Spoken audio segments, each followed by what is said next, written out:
امن ترقی پارٹی کے چیئرمین محمد فائق شاہ نے حکومت خیبر پختونخوا کے سینئر وزیر سیاحت و سپورٹس عاطف خان کو ٹورزم ایپ بنانے اور کامیابی افتتاح پر مبارکباد پیش کی ہے۔ انہوں نے کہا کہ پاکستان ہر موسم کا خوبصورت ملک ہے اور خیبر پختونخوا فطری حسن میں عالمی حیثیت رکھتا ہے۔ اس کاوش سے سیاحت کی صنعت کو فروغ ملے گا اور اندرون اور بیرون ملک سیاحت کے شعبے میں انقلابی تبدیلی آئے گی۔ عاطف خان انتہائی محنتی انسان ہیں جن کی بدولت اس صنعت کو بے مثال ترقی ملے گی۔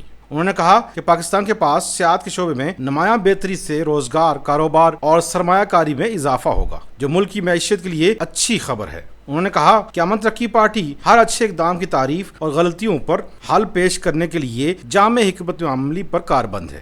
جوائن اس